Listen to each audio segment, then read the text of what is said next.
There are moments when you know you have to do things differently, even when you're a 140-year-old newspaper. The mission behind Northwest Passages has always been to get Spokane talking about ourselves, our ideas, and our community's future. Spokane is a great book town.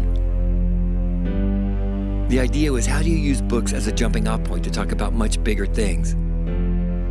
What if we get a whole bunch of people in a room who wouldn't normally be in a room together and have them talk about our community when they might not even realize that they're talking about our community? Our first Northwest Passages event nearly 6 years ago set the tone perfectly. It was for a book about the reintroduction of wolves into Yellowstone, and let's just say it was a crowd that wouldn't normally hang out together. The response was better than we ever could have imagined. They asked questions, they looked each other in the eyes, and they realized they had way more in common than they had different. It's exactly what we were trying to do. We saw people talk about things they would never talk about, which has been the point all along. It was also about showing the value of local journalism again, how our reporters serve this community, reminding people why they love their newspaper for generations. Northwest Passages has become one of the most popular event series in the Pacific Northwest and one of the largest newspaper-driven book clubs in the nation. More than 30% of our newsroom's payroll is covered by the Community Journalism Fund. It's funded local journalists and journalism projects that simply wouldn't and couldn't happen without strong financial support from our region. Newspapers are the lifeblood of local journalism. Newspapers typically employ more journalists than the rest of the local media market combined. Preserving those local journalists is an essential part of keeping democracy healthy in our country. Our speakers are interviewed live on stage by reporters, editors, or columnists from the Spokesman-Review, giving a first-hand perspective of how our journalists conduct the interviews that bring them the news 365 days a year. It's true newspapers act as a fourth estate, but they also educate, unite, and inspire communities by holding up a mirror, letting a community truly see itself. That's exactly why these events and the Community Journalism Fund have become such an essential part of how journalism will not only survive, but also thrive in Eastern Washington and North Idaho.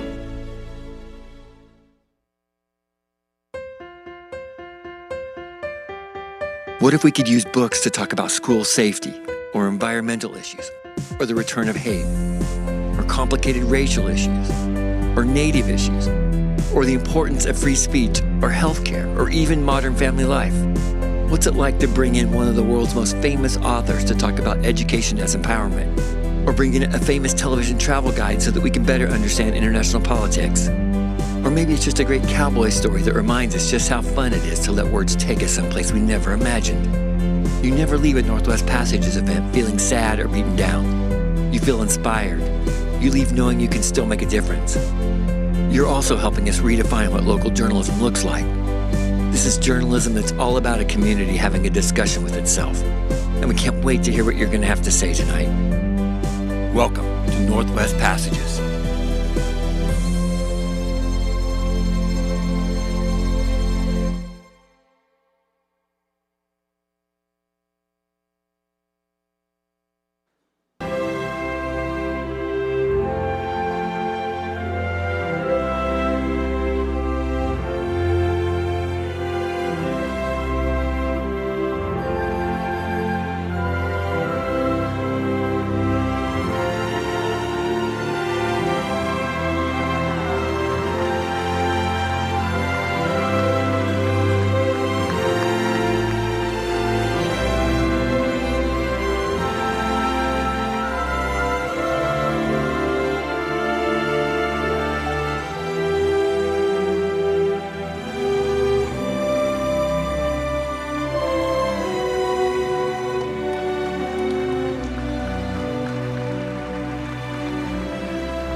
Is this heaven?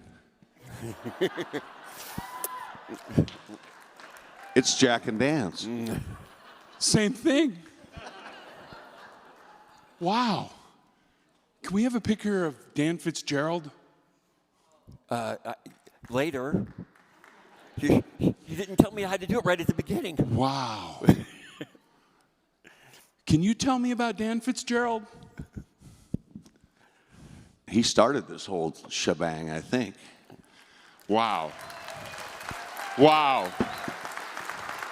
And we're going to hear about other legends like Steve DeLong and Coach Hertz. I believe they're here.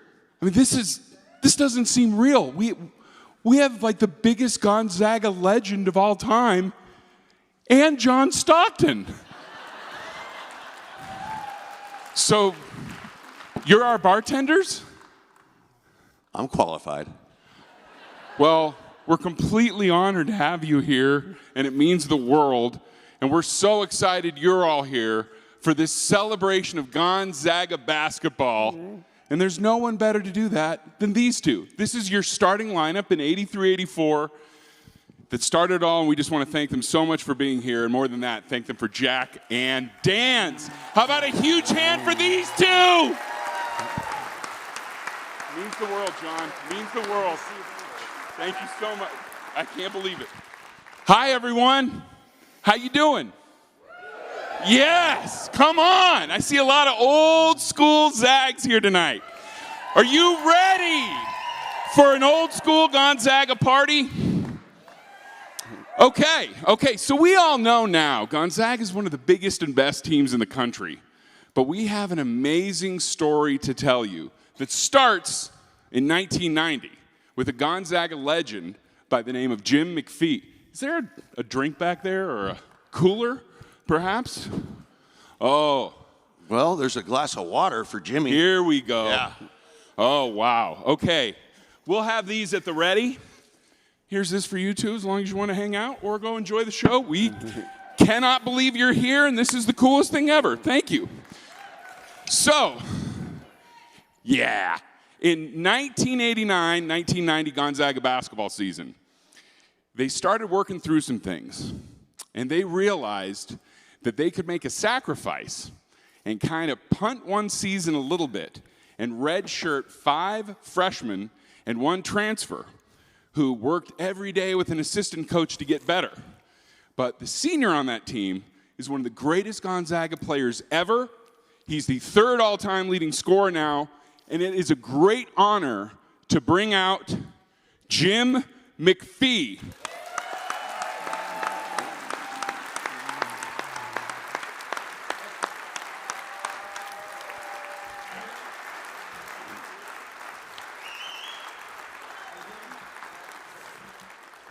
Jim, how you doing? Good, you? It's an honor to have you here. Yeah, everybody driving here tonight was hoping somebody from the 89-90 Zags would be here. It's got to be like adrenaline pinching for the whole crowd. No, that's it. It's Jim McPhee! Yeah! Yes! So, Jim, you're Gonzaga's 3rd all-time scorer. You got passed by Drew Timme. Were you cool with that? Oh, absolutely. Tell me about why. Well, just seeing a good guy have success. And by the way, it's number 4 if you count Courtney Vandersloot.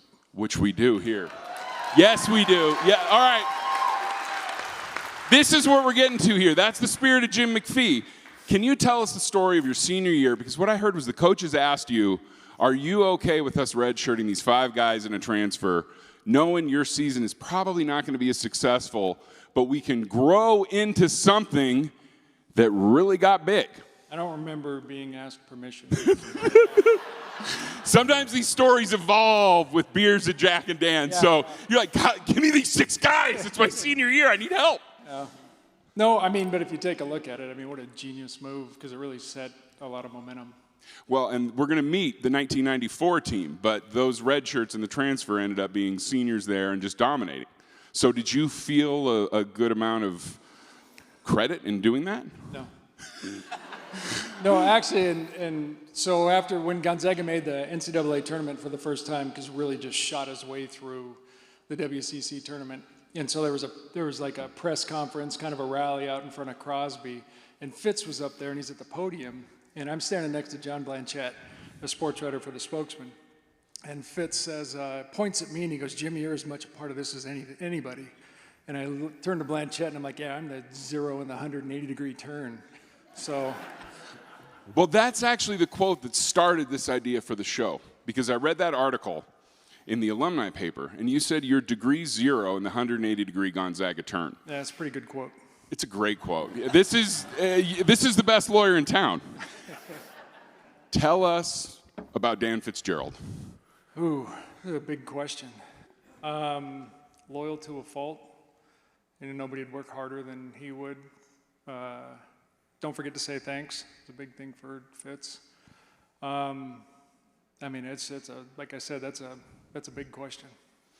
Well, you talk about his loyalty, and a lot of people kind of see him as the godfather of this program. And you have a charity in his name that has done incredible work. Yeah, we have the Dan Fitzgerald Memorial Basketball Tournament.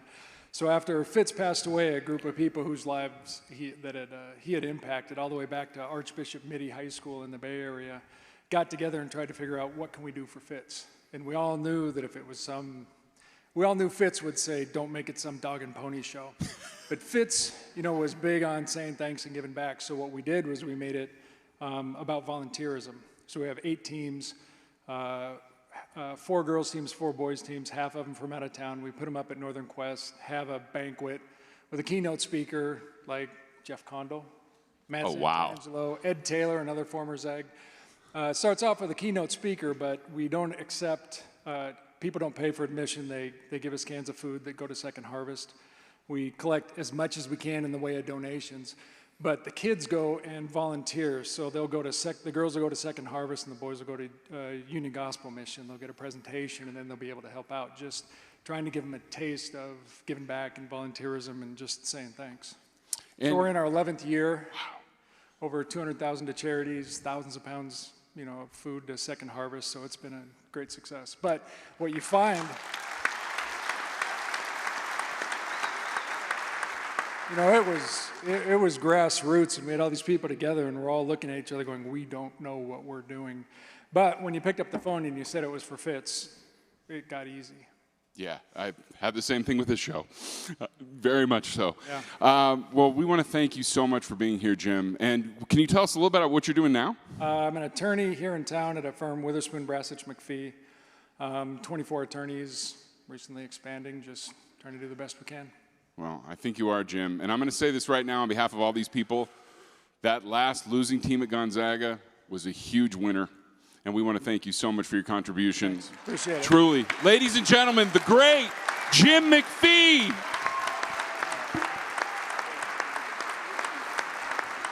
Hit it, Rob.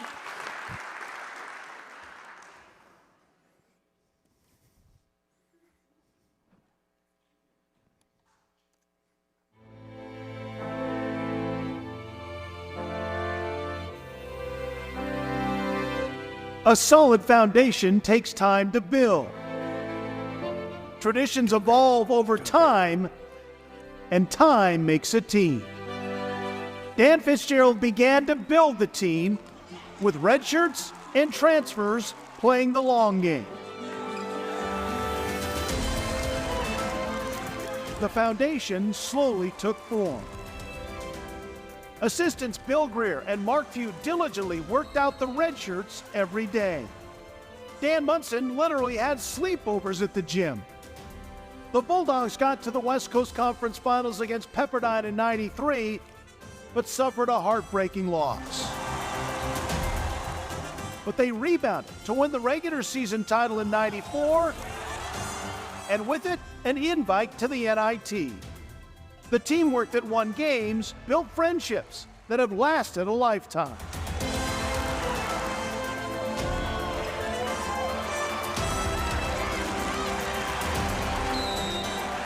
Please welcome the members from the team at the base of the foundation that built the tradition, the 1993-94 Gonzaga Bulldogs.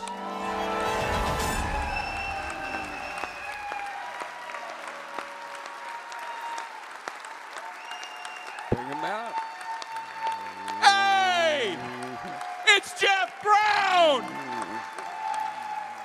It's Marty Wall! Jeff Goss, are you kidding me? Nemo! Scott Spink.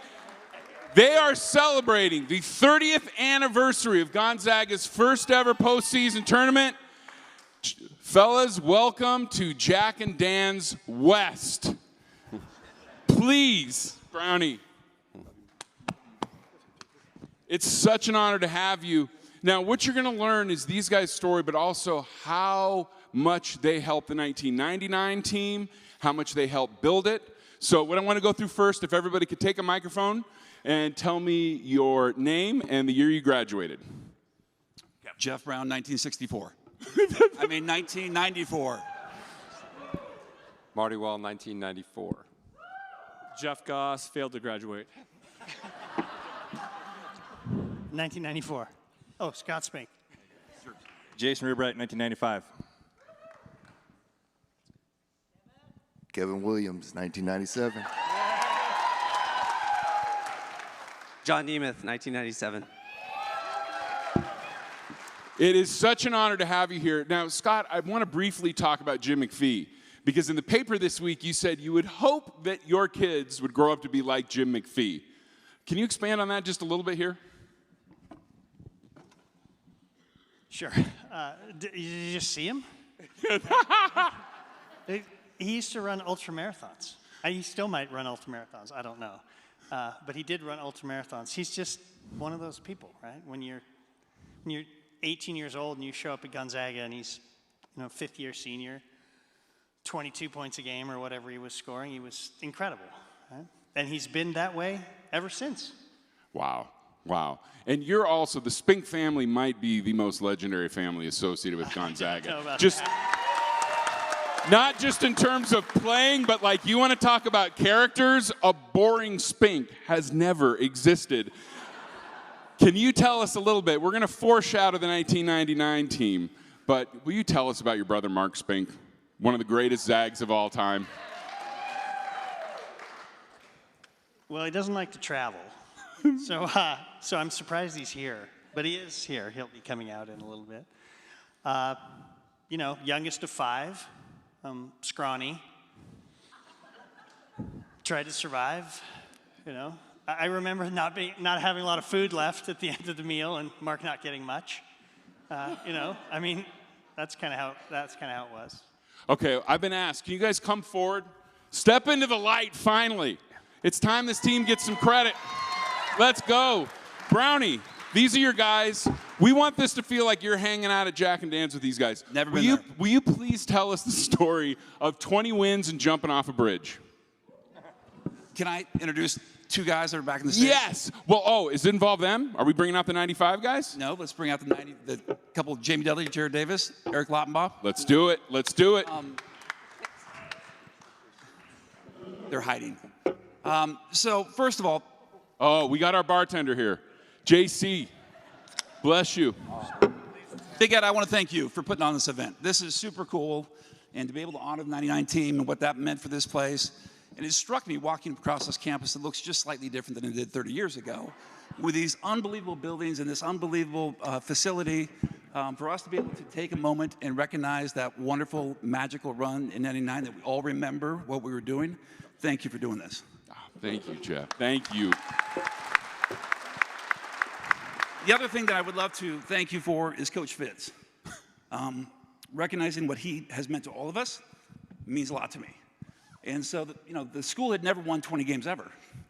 And Coach Fitz was, at times, a little bit emotional, a little theatrical, and the school had never won 20 games. And it seemed like a decent place to celebrate. And so we were down at USD, and perhaps we won the game. And at USD at the time had this tiny little high school gym, literally 500-600 people. And there was also a cool little pool outside between us and the locker room. And so after we won 20 games for the first time, we thought there would be two good things we could do. Number one, pour the Gatorade bucket on him in his suit. Didn't go over well. And then number 2, we decided to take a little swim in the pool. It seemed like it would be a fun time to go, again, celebrate 20 wins for the first time in the school history. So the reason I wanted to bring Jamie Dudley, Jared Davis out, Eric Lottenbaugh, those were foundational guys as part of our crew. You know, we go on vacations together 30 years later. Our wives are best friends. Our kids are best friends. And it just means a lot to us. We're so glad to have you here. Now, I also want to talk about, here's something very interesting that we did not mention yet. The 6 red shirts, or 5 red shirts and 1 transfer, were in the gym every day with a graduate assistant coach who was making $1,500 a year. But he had an idea that Gonzaga could be something bigger. And that was Coach Mark Few. Yes! Come on. Can one of the red shirts talk to me about what it was like every day in the gym with Coach Few? Goss? Goss. Well, thank you. The first thing, I do want to thank Eric Lautenbach from Nike, because if he wasn't here, we would be with LA Gear and we'd be all Paul Abduls. Well, no, this is true. You had one Reebok sweatsuit. Phenomenal dancer, but it would be very embarrassing to see Brown and, unfortunately, Marty on the dance floor in the LA Gears. We appreciate Lautenbach more than we can know. But Few, he was the guy that just challenged us. It was phenomenal in getting in our heads in a very good way. Basically saying to us, hey, we are a very good team. We're very good players, even though we were throwing the balls off the rim and off all their places. It was really, really nice to see him again tonight, and it was just a wonderful guy to guide this program. So very lucky to have him here now for 35 years. So thank you. Thank you, Coach Few. Yep. I would like to ask Eric Lautenbach, because this is true. Gonzaga had one sweatsuit, and apparently it was a purple Reebok sweatsuit. They were wearing LA gear. Eric, if you don't know, is one of the biggest, coolest Nike folks ever to live. He's now happily retired. But if you see anything Nike and Gonzaga, which I'm guessing a few of you are wearing today, that's all because of this legendary man right here. Eric, how did Gonzaga become a Nike school? And also, you had much bigger schools that were your accounts. What was it about these guys that won your heart over and said, all right, it's time for the swoosh? How long do I have? Yeah, for those of you who I don't know, you probably thought he didn't score. I did not score a basket ever. We're still going. Yeah, we're good. In a career at Gonzaga, but did I ever score a life of memories and friends and, yes, a business relationship and a partnership, but way more than that. So to answer one of his questions, I'm a Beaverton kid who grew up and got a job at Nike. I transitioned into sports marketing working with the college basketball zone 3 years into my career, which was 1991. I'm at the Final Four in 91. That's Indianapolis that year. If the Grant Hill freshman year dunk, Carolina, Kansas, UNLV, the only Nike school. I'm voting for UNLV that night. In the true irony, next to Gonzaga, Coach K, and Duke is my most memorable relationship, and that's who I was voting against that night. So another bit of irony there. But in the circle of the Hyatt in Indianapolis, I'm now in Nike Sports Marketing. Gonzaga had gotten some free Nike shoes from someone because Fitz pounded on the door so much, but I met Fewy, Muntz, and Greer, Billy, Mark, and Dan, and that was a memorable moment. We became close friends. West Coast stuff. Billy's sister played basketball at George Fox, where I played. So there was a lot of connection. I wish Dan's dad had recruited me at Oregon. So, but fast forward, it's the spring of '92 now. They're playing in the West Coast Conference. It was a tournament in Portland. It's referenced in the video. And they came up short that night against Pepperdine. But I'd gone to the shoot-around, and some of the guys on this stage were on that team. And you know, it ends up being that I'm in this guy's wedding a few years later. So it was ignited fiercely. But I did work with a lot of great teams, did a lot of great deals, hung out with a lot of guys who go by a single name. But when I look back on my career, which I ended last year, Gonzaga's as big a part of anything, and it's because of the people. I accelerated things because they were doing it right. There was never a day they weren't trying to think beyond what they were. So I tried to treat them beyond what they were. And as the progression went, it was very easy to keep adding things. You guys didn't always have Nike uniforms. Now they got some of the best Nike uniforms, all right? So I got to go along for the ride. This was not Nike brought Gonzaga on a ride. Gonzaga took us on a ride, and I'm forever grateful. Amazing. Thank you, Eric. Jamie Dudley, was it nice wearing Nike gear after the LA gear and the Reebok stuff? Is this thing on? Yeah, hey. Yes, hi everyone, I'm Jamie. It was nice. Goss, I remember his freshman year, he had his Reeboks and they were torn up. And he went to Steve and said, hey, can I get a new pair of shoes? And Steve said, why don't you just tape them? Because we didn't have a lot of gear. We were not a high profile school. And by the way, Steve-O, if you're here, Steve-O is one of the Zag legends, along with... We hope he's here. We don't know if he'll come on stage, but Steve DeLong is the greatest athletic trainer that ever lived, and it's hilarious that a big part of his job was taping together your LA Gear shoes. Yeah. It was a special time in that program's history. Yeah. Different time. Jared Davis, I want to know what it was like to redshirt under Coach Few. Well, look, I'm just humbled to be on this stage. These are some of my lifelong friends, and to be with legends that I grew up with, being a local Meade High School student with Stocks and JC.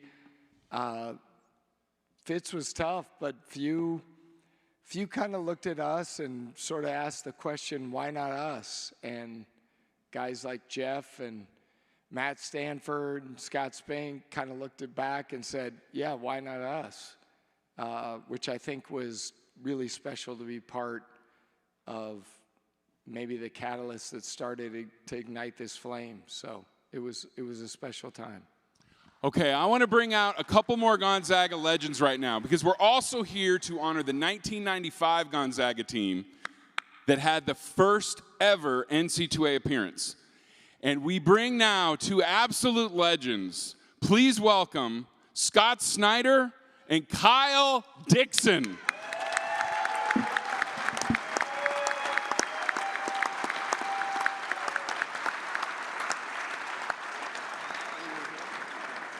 There he is. Come on out.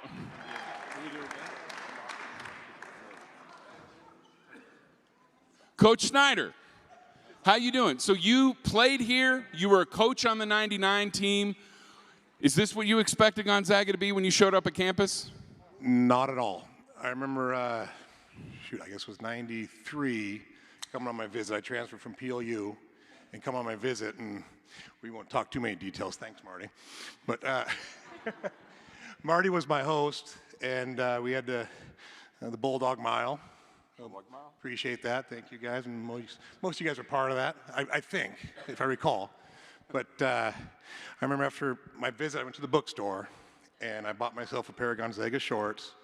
They weren't Nike. I'm sorry, Mr. Lautenbach. We went, but I don't think they had Nike. But the bookstore at that time was, fraction the size it is now, and they probably owned one or two pairs of shorts. But I took it and I brought it, back to Seattle, where I'm from. People, what's Gonzaga? Now they know what it is. But it was definitely an adventure, and spent a lot of years with these guys. And I want to thank all you guys. I redshirted when the majority of these guys were here, and practicing with them every day made us better. Awesome. Kyle, thank you so much for coming back. I believe it's your first time back on campus. You're a huge part of that Gonzaga point guard tradition. What's it feel like to come back now? Kyle wanted me to talk for him. I respect that. Hey, that's a pattern. You can talk or you don't have to talk on this stage, okay? I'm much better than Stockton.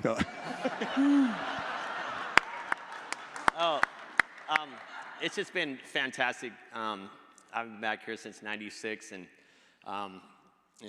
playing with these guys, just it's a big part of my life. I remember it all the time, and the young guys, I watched them on. Even though I didn't come back, I watched every year on TV and watched these guys make the Elite Eight, and went to the championship game a couple years ago.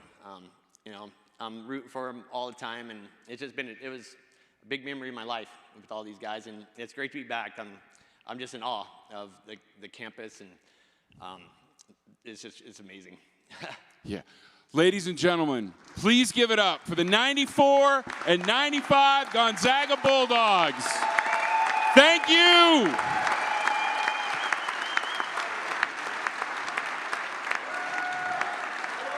Kevin Williams did not want to talk, but Kevin Williams is a spiritual force behind Gonzaga. He was a player, he was a coach. We're going to bring him back out. Okay. How you feeling, Rob? Is this thing on? Yeah, pretty good. Pretty good. Pretty good? Yeah. So we should move on to the next team. And I was going to ask if we could bring out the voice of that team. That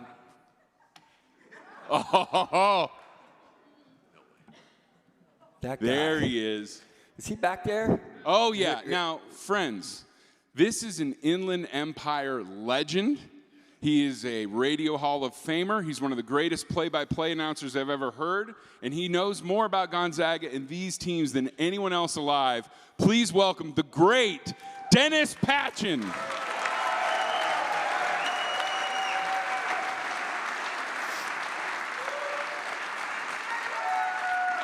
DP! Thank you. I remember I always called him Eric because that was his name. Everybody else called him Big Ed because he was a broadcaster and he was a broadcast student and not a very good one, but I always called him Eric. I said, your name is Eric, not Big Ed, okay, because that's your professional name. But I took a liking to this kid who was a goofy, outgoing, but had a lot of talent, and we really didn't realize how much talent he has. The good news is he won't die here tonight like in every movie he's been in before. So this body, this face was born to die on camera, friends. Yeah, when people are like, we were so surprised you died in Jurassic World. I'm like, really? Did you think I was going to make it to the end of the movie and beat up the dinosaur and get the girl? No. But it's the Zag way. Patience and basics. Father Tony. Come on. So, DP, will you give us, because you were the guy that was here the whole time, tell us a little bit about the transition from the Jim McPhee team to the 94 team. This was a little ahead of my time, so you're here to fill us in. I got here in '84. My fourth day on the job was John's last home game. Okay, so I actually saw John Stockton play at Gonzaga, one game. I saw JC play a lot of games. He's a great bartender. That's, no, I'm just, no. JC's getting us both, man. No, he's, no. Scuds are flying. So Gonzaga was kind of 500 and around, and then all of a sudden they had just an awful year. And guys are sugarcoating it here and how great it was, but it was hard, okay? It was hard on Jim McPhee. It was hard on the rest of those guys on that team. It was hard on Dan Fitzgerald. As much as everybody knew it was the right thing to do, he didn't want to do it. But now that team is the reason that the 94 team beat Stanford in the NIT for the first postseason win ever. That's the reason the 95 team got to the tournament. That's the reason the 99 team, actually the year before, the team that started the streak. Because remember, the 99 team got to the tournament, but the 98 team played in the championship game, and Gonzaga's played in every championship game in the West Coast Conference since 1998. That 98 team that didn't get there started this streak. So, I mean, there's always stepping stones. There's always building. And like all the guys said, Mark, Billy, Dan, Fitz had a plan. Sometimes it didn't always go, sometimes it was 2 steps forward, 1 step back, but it certainly got there.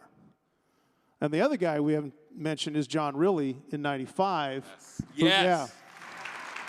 Head coach, Perth Wildcats. Who may have single-handedly shot Gonzaga into the NCAA tournament. I went back to get the numbers correct. He scored 96 points in 3 WCC tournament games. Wow.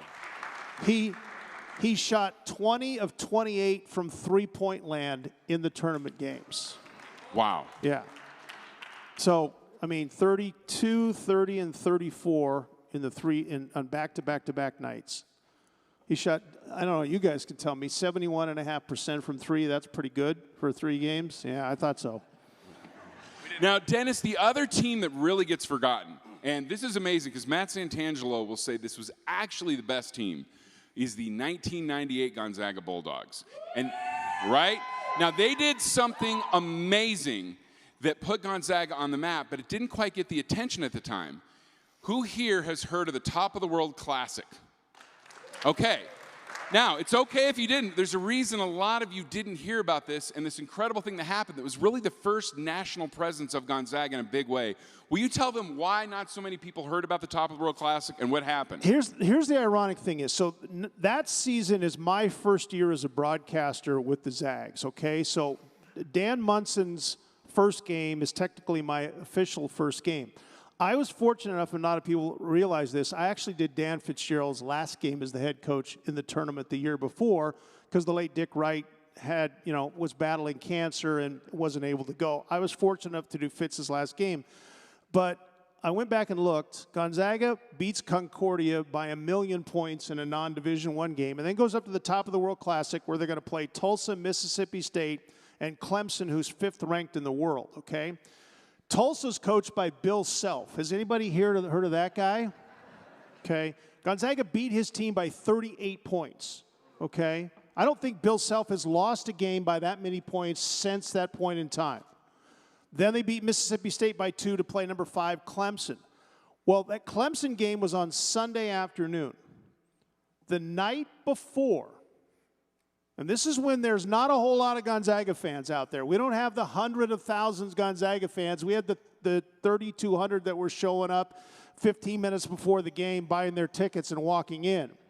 The night before Gonzaga beat Clemson, Washington State beats Washington in the Apple Cup in Seattle in '97 to go to their first Rose Bowl in 67 years. Yeah. Nobody remembers the Top of the World Classic. One, because it wasn't on TV. It wasn't on TV. No. We were huddled around listening to you. Yeah. And that was the first one I'm like, okay, this guy's an amazing announcer. Well, I appreciate that. But I was Thank sitting there. Kevin Williams, the Wizard, was a coach on the team, but Gonzaga's budget back then, he couldn't travel. So we were huddled around listening to you, listening to this amazing game, and it felt surreal. We're beating Tulsa. We're beating Clemson, and it really propelled all of this. And I would love to know what that 98 team would have done if they'd made the tournament with Bakari Hendricks, who does not get his Hendricks. Bakari Hendricks was one of the most dominant Zags ever. He was phenomenal. Big B. He was phenomenal. That team got to the championship game, and I think it was at Santa Clara, if I remember. Well, the tournament was either always at San Francisco or Santa Clara, where Dan got fined for calling it the Cable Car Classic. And beforehand, the West Coast Conference fined him. He goes, I'd like to thank the West Coast Conference for allowing us to win the regular season so we could wear our white uniforms throughout the tournament at the Cable Car Classic. Ching, ching, that cost him money. San Francisco was the 5th seed in that tournament at the time. And Gonzaga was the #1 seed because they won the regular season, and wasn't their day. San Francisco did some stupid things and hit some crazy shots, and they couldn't miss in the second half, and that kept that team out of the NCAA tournament, had to go to Laramie, Wyoming, won an NIT game, and then finished off their season in Hawaii. Wow. But the Top of the World Classic was played not in Anchorage, it was played in Fairbanks. Yeah, in a little gym that was kind of crazy. There weren't a whole lot of people there, but that's where Gonzaga beat the 5th-ranked Clemson team and kind of started this whole thing, because now the Zags really started loading up on ranked teams. The next year, the year they go to the tournament, they play Purdue in the NIT, preseason NIT. They've done some other amazing things, but the schedule got harder, the tests got harder, and again, it's just another building block in how this whole thing. And I feel very fortunate that my 4 years there were Dan's 2 years, Mark's first 2 years, Elite 8, Sweet 16, Sweet 16. Wow. And DP, are you really retiring? Yes. Any way we can keep you around? You're a legend. No, because I'm the only senior citizen out here of all these guys in the back. I remember when I first met most of these guys, they were 19, 20, 21. They're now all in their late 40s with kids who are in college, and it's like, yeah, But you look the same, and you got that hair. No, I'm I so do jealous. not. I do not. It's a little thin back here, Ed, but Oh, that's it. dude, I'm a little thick in one spot, buddy. Come on. Well, Dennis, we love you. You were so great to me. Helped break me in when I was a very immature student announcer. So for those of you that don't know, I was the TV play-by-play announcer for Gonzaga. Can I say something here? Yes. Okay. You have to remember, we all grow up now with every game being on television for Gonzaga, okay? That wasn't always the case. Before I became the radio guy, I actually did 5 games a year because Dan Fitzgerald, when he was coach and the athletic director, bought 5 games a year, paid $20,000 a game, so the Zags were on, I think it was Prime Sports Northwest or whatever it was at the time. So he paid for 5 games. So they were on TV 5 times. That's all. There were no other games on television. So the home games were done by the student station on the cable access channel, okay? Think about this, okay? Think where Gonzaga is now, and think about 30 years ago, 28 years ago, cable access. Cable access. It was the only way to watch. He wasn't the student play-by-play voice of the Zags on TV. He was the play-by-play TV voice. Yes. Hilariously. Hilariously. He happened to be a student, but it didn't mean he was a student. No, it was the real broadcast. It's amazing. In the 1998 year, the games still were not totally sold out. So the only people watching were my great Aunt Lillian's nursing home in the South Hill and students that were too blacked out drunk to get to the game. Then 99 comes along. The venue sold out, and the great Mike Roth sat me down and he's like, you know, they're actually watching you now. Maybe, you know, tighten the belt. Let's go. And it was the most wonderful thing, and we had to take it very seriously. There were many times previously where I would be saying something dumb on the air, and I'd get a look back from Dennis. And I would like to think that I got a little bit more mature after that. You did. You got a lot better. You got a lot better. That's all I want in this life, a lot better. But if you remember 99, the games were not sold out. Okay? You could still walk up, buy a ticket 15 minutes. You could buy a ticket after warm-ups started and sit in the lower section. I still have, when I was doing Gonzaga games, the first year I did them, the athletic department gave me 4 passes for my wife and the 3 kids if they wanted to go. Okay? And they'd show up, show them their passes, sit. They could sit in the lower bowl. Second year, they had to move up to the upper bowl. Third year, it was like you got to be there early. And by the 4th year, they said, yeah, we're not giving you the passes anymore. So that kind of transition. But you could walk up to watch that Elite 8 team. You could walk up to see John Stockton. 15 minutes before the game, sit in the lower bowl. Whew, amazing. We remember when the Kennel Club was the baseball, the baseball team. Okay, who remembers that? And that was it. There was only like 35 guys. They were it. Wow. Times have changed, DP. Did you ever see all this coming? No. No. And if anybody did, they're lying, okay? Maybe Mark, maybe Dan, maybe I think Billy. they did. I think that's the weird thing about this, is they had a vision. 99 season ends, lost to UConn, 4 NCAA tournament games. My great partner sitting next to Rick Lukens took my headset off before the pregame show started. He had to go do TV stuff. I was still on the air. I said, well, that was fun. That's never going to happen again. And you all said that too. When you turned off the television set and said, damn, they're not going to the Final Four. That was fun. That'll never happen again. Well, we were all wrong. Now here we sit. And a lot of the reason why we were all wrong is those guys back there. They sure are, and they're going to come out. It's going to be incredible, friends. It's Field of Dreams. Yep. Ladies and gentlemen, he's a hero. He's one of the greatest broadcasters in the world. He's the greatest dude. Please give it up for Dennis Patchen. I'm going to give him a hug. Come on. Thank you. Thank you. Just remember, his name is Eric, okay? His name is Eric. Yes. Earlier I saw Mike Roth. Really? Yeah. Who knows? Maybe we can get him on stage later. Mike? You never know. Mike Roth? He's here? Where is he? Come on up. We have a mic for you, Mike. Oh my gosh. Did we really get Mike Roth? Yeah. I saw This him. would Look be at that. amazing. We got a whole bunch of support staff that we're going to. Oh, here he is. Yeah. Friends.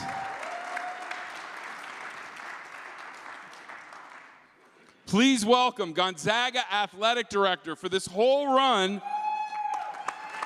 the great Mike Roth.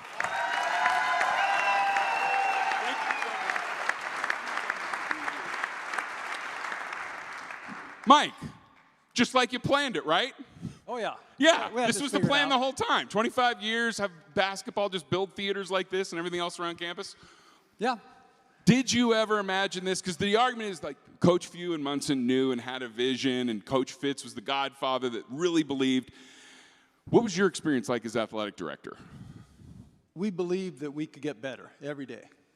And I think that's the one thing that's stood for our programs, every program that we have over all these years, is that we believed we could get better every day. And whether it was our coaches who were doing that with their student athletes, with our support staff, doing that with our coaches, we believe we get better. And if you can believe you get better, you got a chance. If you don't believe it, you're never going to be able to do it. And we believed, and believed enough that we have coaches that have never left. You think about it. Fewy stayed over all those years. Yes, Dan left to take the Minnesota job, and no one, me as athletic director, could tell him not to take that job at the time.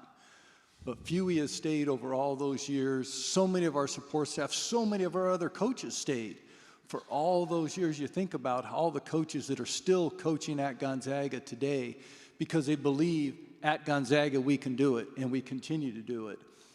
It's special. It's different. It's Eric Lotbach and I were talking about it. People don't understand.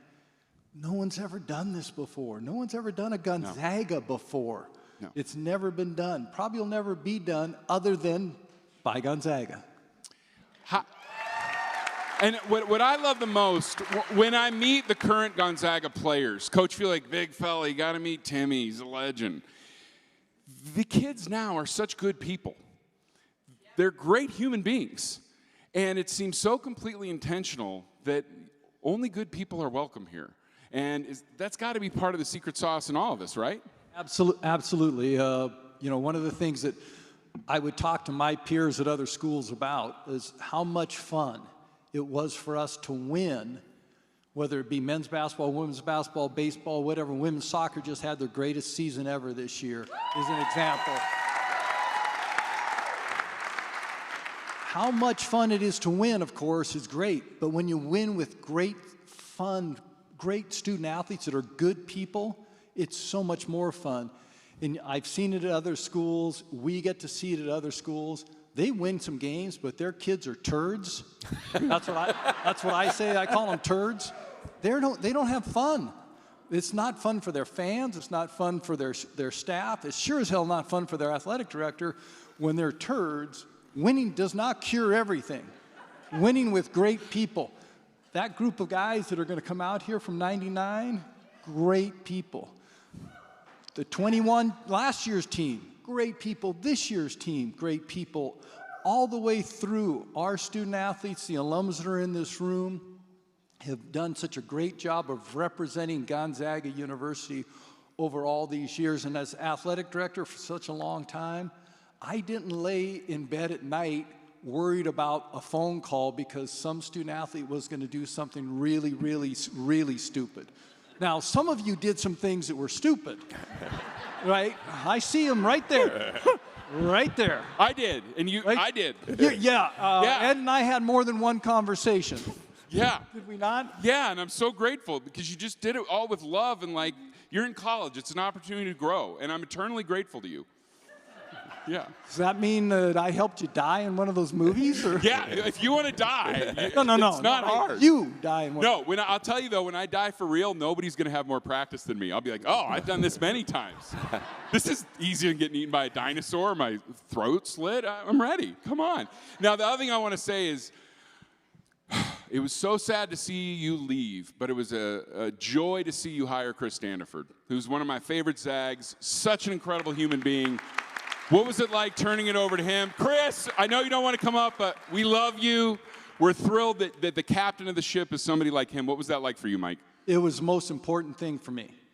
Okay, so I retired as athletic director after 24 years sitting in that chair. I was the longest tenured AD in the country at the time when I retired. It's hard to do that job for that long with the success that we had or have at Gonzaga. But the most important thing to me was the continuity, because one of the things that we talk about at Gonzaga, and a lot of you realize this that have been in business and run business and do things successfully, you have strategic plans, right? Rob, right? You got a strategic plan for the paper, right? And all this stuff. Everybody has a strategic plan. Strategic plans don't mean squat if you don't have culture. Culture eats strategic plans for breakfast, lunch, and dinner. And you can't have culture unless you grow it, unless you keep it. And so the most important thing that allowed me to walk out the door and give Dr. McCullough credit for allowing me to walk out the door and retire was naming Chris Standiford as athletic director, naming Shannon Strahl as deputy athletic director, moving up a number of people on our staff that are so important to what we do. The best thing that I did in retirement was get out of the way. And now Chris is doing just a fantastic job, as is Shannon, as is Ryan, as is all of our staff. That makes my every day so enjoyable, knowing that I don't have to worry about a place I put my whole life into. I don't have to worry about it because of those people. And again, Chris will refuse to come up here, but he should. He deserves such tremendous credit because his job is so much harder than mine was. Wow. Ladies and gentlemen, Mike Roth.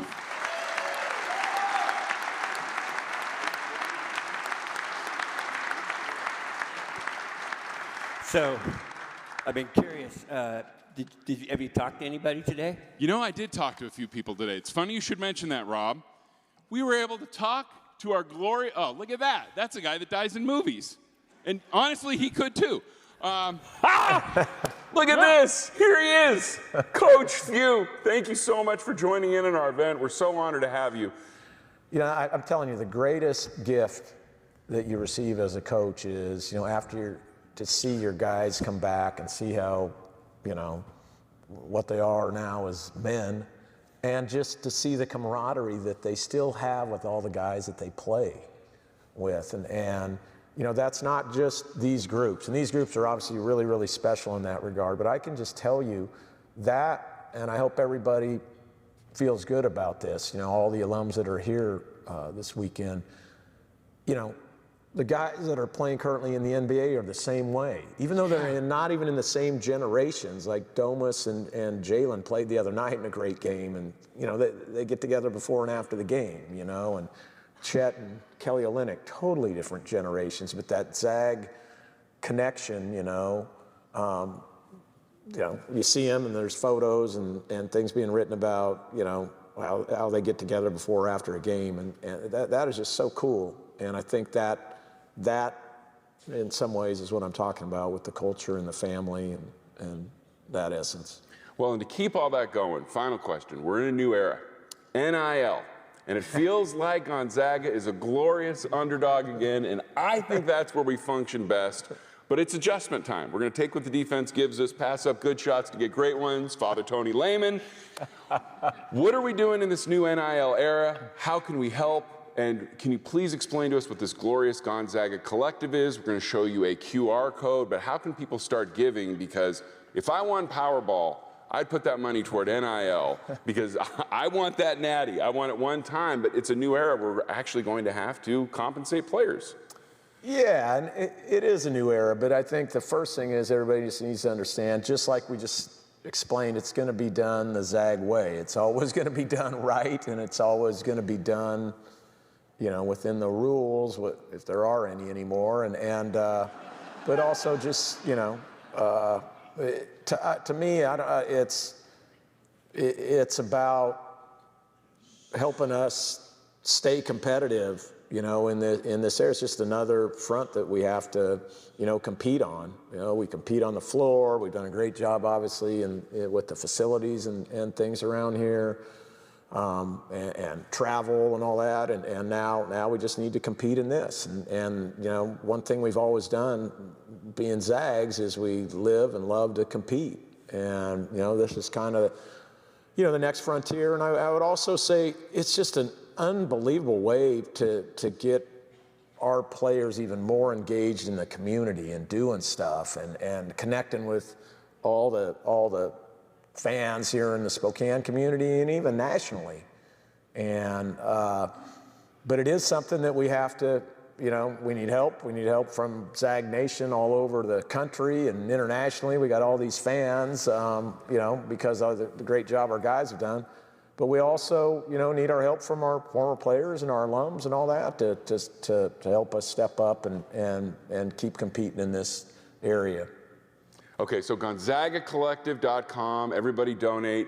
Coach, I just want to thank you for bringing me into this program. Anything I've been able to do is only because of Gonzaga and the belief from you and these brothers you brought me in with, and I just want to say thank you. Well, Big Ed, it's been awesome to see your career blossom. I mean, and I've always felt you're like one of the players, and it's almost like watching, you know, the guys develop in the NBA, but to see you, and I don't know how people realize this. I mean, you slogged along for quite a while down there. I was worried about you. I got a couple concerned talks, but I appreciated that. Cat food off a tray or something, or however you were. George Foreman grill on the toilet. Yeah. It was a survivor. Yeah. It is so great to find, you know, to turn on the TV and there's Big Ed on a Modern Family episode, or I'll hear your voice back when the kids were watching cartoons on, you know, the Bear, whatever the heck that thing was, and just the movies now.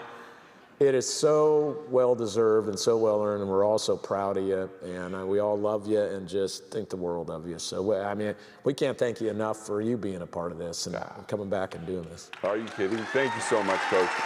For GUTV, one last time, I'm Eric Edelstein with Coach Mark Few. There's your QR code. I know you're not going to believe this, but that interview didn't last that long. It's a lot longer. So when you get home tonight, it's spokesman.com/Zags, because you guys talked a lot. It was a lot of fun. We did. We had 21 minutes that will all be on the spokesman.com. Yep. Rob Curley is a hero, keeping local journalism alive and thriving. Thanks. Everybody checking. This man is a gift to Spokane. What he does, the heart he brings, events like this, he's the only person crazy enough to give this group a bunch of microphones, and we stand in gratitude to you, Rob Curley. I was excited that you guys would do it with beer. So there was more people you talked to. Yes, we talked to a couple other coaches, and Mike Nielsen was my guest. It is such an honor to have you here. You're such a huge part of this. Can you please take us to the beginning of this run where you, Coach Munson, and Coach Few were sleeping on the gym floor with a dream? Like the way you put that. Yes, it was, you know, when I first got there, the program, I remember the first time we went to the conference tournament in '92, probably about 2 weeks before that, Coach Munson and Coach Few were talking to me like, hey, you know, we've never won a game in the conference tournament. And from that to look at what it is now. pretty amazing. Honestly, pretty Coach, amazing. Did you ever see this coming? I didn't, but I tell you who did and who really believed that we could accomplish anything there was Coach Few. I mean, he was the guy that always kind of believed that, you know, you can do anything in basketball at the highest level at Gonzaga. And, you know, it was a process. It took a lot of hard work, a lot of time, and a lot of really good players. Well, Coach, you know me. I would love it. Is there any chance one day you might come back to Gonzaga, come back home? We miss you. I'd love to get back up there at some point. You know, it's still home to Nicole and I, and we have so many friends up there. And you know, Spokane's such a good place to live, and you know, we loved it up there. Well, there's nowhere quite like it. Well, we're just doing our live show tonight, but it would not be right if we didn't have you. We want to thank you so much for jumping in and saying hello. Yeah, no, I mean, I think it's awesome. 25 years. It doesn't seem like it's been that long, but I guess it has. You know, I've had a chance to see Nielsen along the way when we've been into Spokane. But, you know, I look back on that team that made that run, and really, that team changed the trajectory of Gonzaga basketball forever. And you look back to the year before, had great disappointment losing in the conference final. And, you know, I've been doing this for 33 years. I don't know if I've ever seen a group that motivated in the off season. And this is before summer access. but just how motivated Mike's group was on their off-season workouts, and just the approach they had going into the season, throughout the course of the season, not the NCAA tournament, just through the course of the season.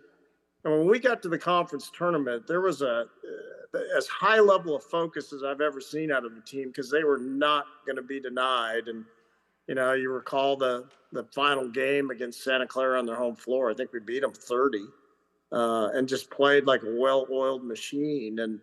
And I think a lot of teams, you've accomplished that goal of yours, which is to get back to the NCAA tournament, get satisfied with just that goal. You've accomplished that goal, but not this team. This team believed, and I think part of that was because over the course of 2 or 3 years, Coach Munson, Coach Few changed the schedule, really upgraded it to play against the Memphises, Purdue's, teams like that in the non-league, that gave, I think, our team confidence to play against those teams once we got to the NCAA tournament. And the 2000 team sustained it. It was the Cinderella my ass year, and it was Cinderella my ass. Yeah, that was a tough one to back up, you know. I mean, to especially make with this guy going down. I know. You know, I think to back it up, and especially in Mark's first year, you know, you think about it, like Fewy opened up his career on the road at Montana. I'm pretty sure Gonzaga's not going to do that again. Well, Coach Greer, we love you. Your contribution to this program is huge. You're a part of the fabric of everything, and I got a little bit of a maybe. We cannot wait to have you back in Spokane one day. All right, guys. All right, thanks PG, for having you're me the on. best. Bye, All right, friend. guys. See ya. Yeah, Coach.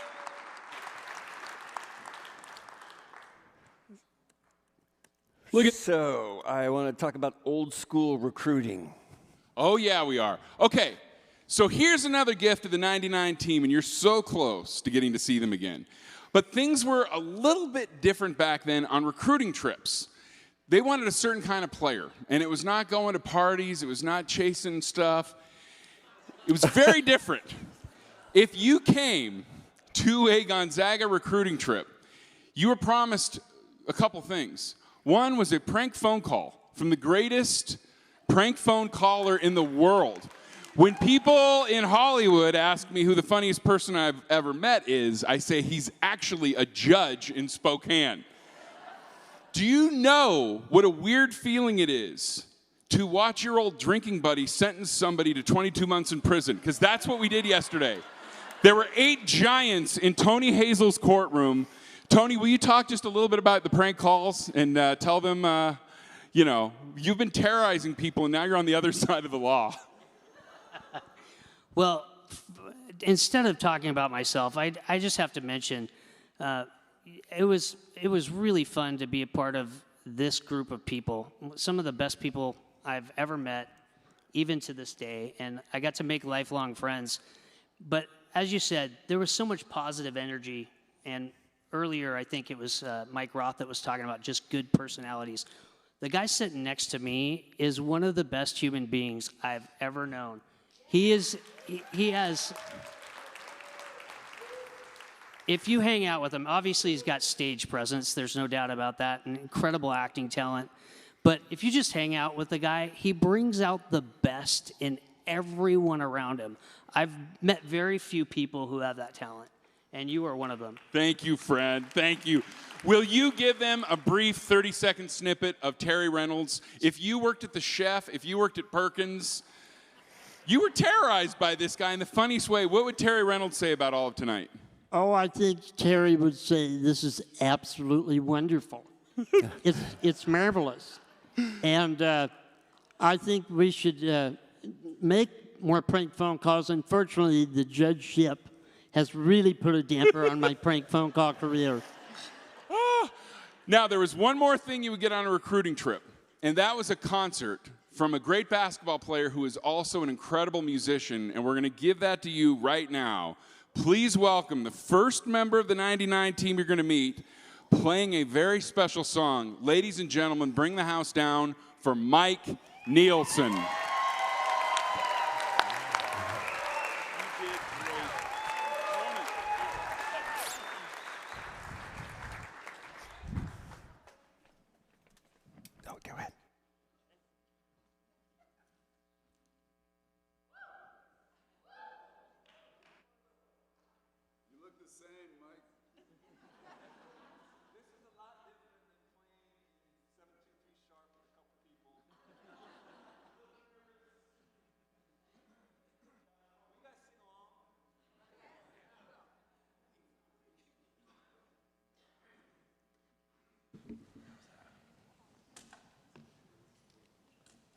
Oh boy.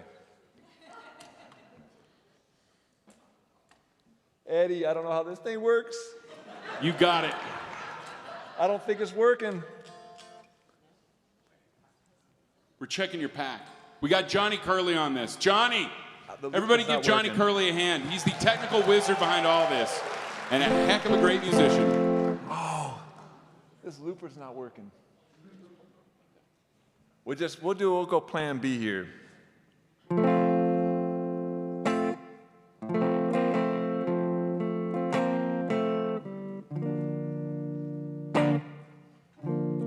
You guys said you sing, right?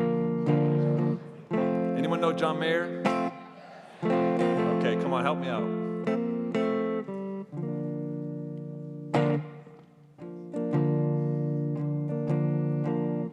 Gravity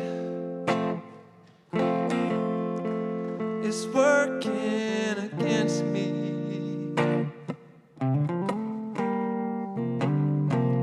And gravity, oh, it wants to bring me down.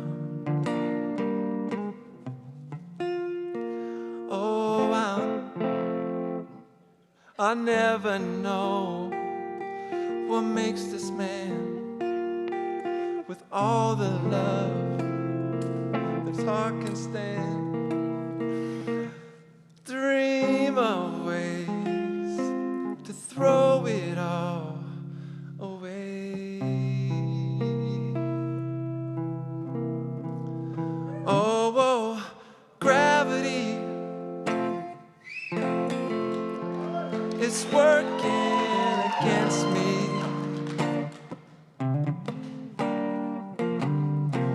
And gravity, oh, it wants to bring me down. Oh, twice as much ain't twice as good, and can't sustain like one half could. It's wanting more, gonna send me to my knees.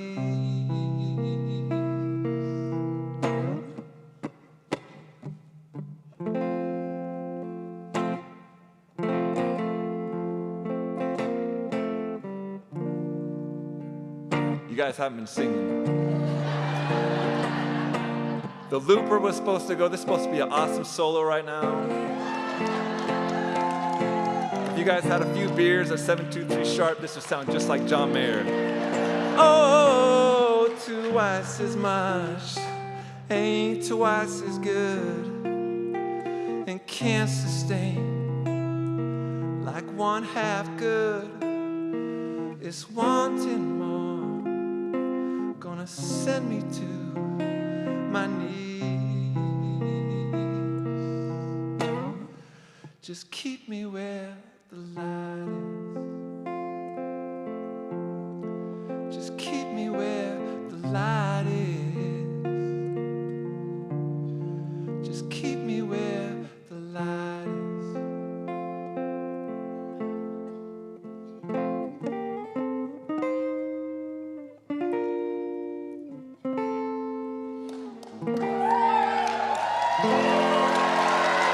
Are you kidding me? Come on! Mike Nielsen! So great.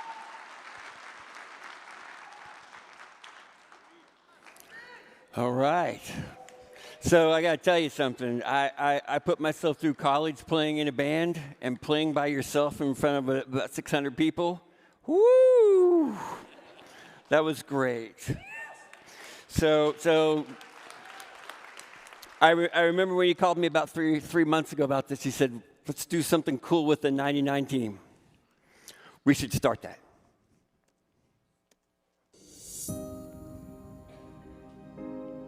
Considering your growing cult status, how do you think you guys would do on like Leno or Letterman? I think we do better on Springer than the late night talk shows, the way this team interacts with each other.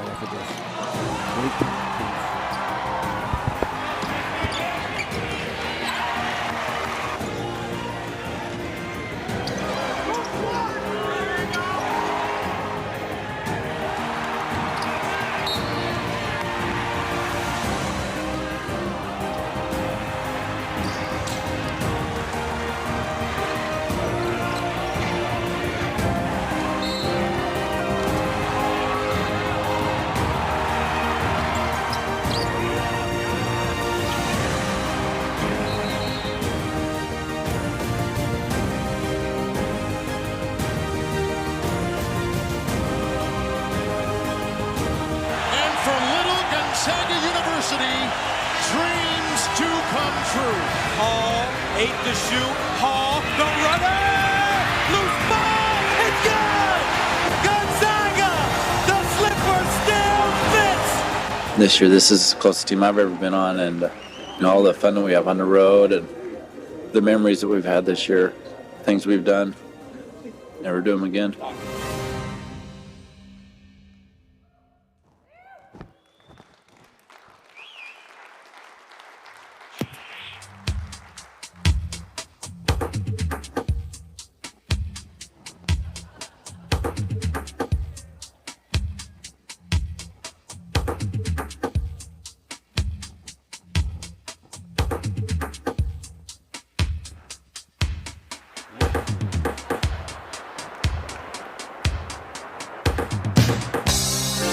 Ladies and gentlemen, are you ready to meet your 1999 Gonzaga Bulldogs?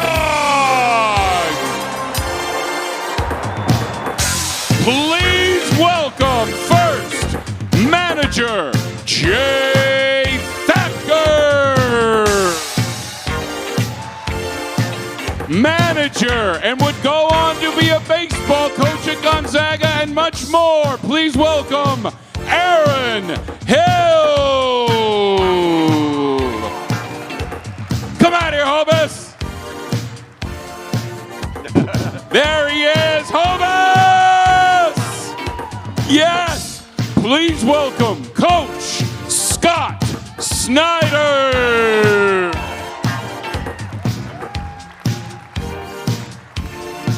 Guard, Matt Kincaid.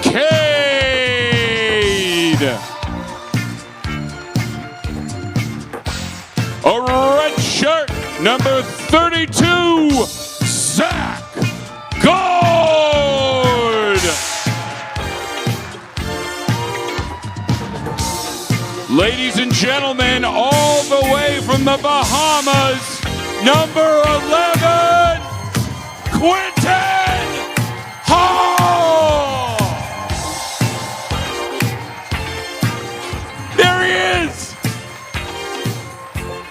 From Portland, Oregon, number 13, the point guard, Matt Santangelo!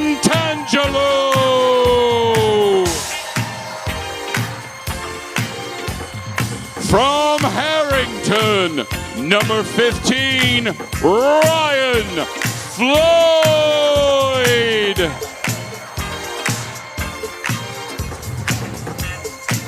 From Spanaway, number 22, Mike Leisure.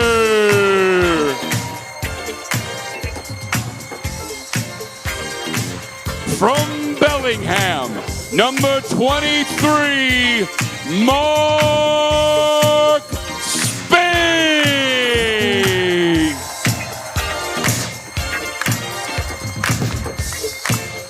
From Shorecrest, number 25, Mike Nielsen.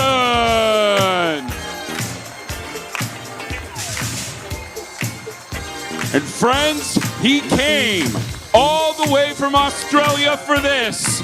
Please welcome the man in the middle, number 30, Axel Dench.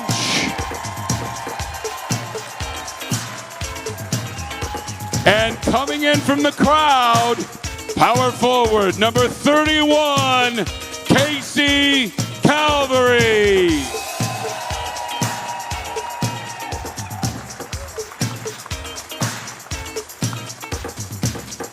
And in memoriam, remembering our brother from Benton City, 6'11", number 34, Jeremy Eaton.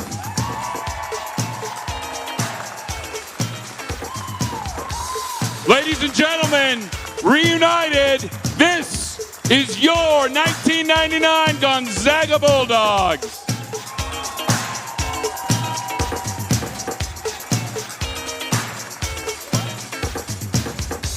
And finally, someone forgot him from my list, and all he did is score 31 points in an NBA game and help this whole night come together.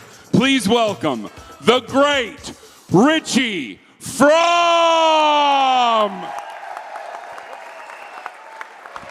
He's gonna hit me. He's gonna hit me.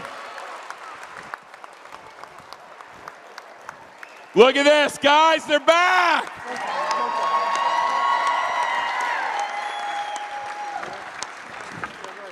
Welcome to Last Call at Night at Jack and Dan's with the 1999 Gonzaga Bulldogs.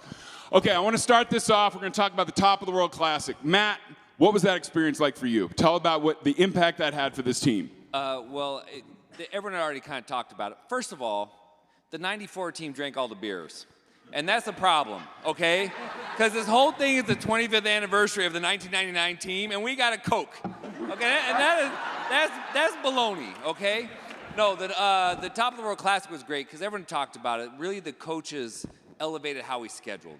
So, you know, I don't know if it was, now we'd call it money games. They were just getting paid for us to go get our butts kicked, and we didn't get our butts kicked because that sucks. Why would you go do anything like that? But the Top of the World Classic was the first opportunity that we got to play big-time teams.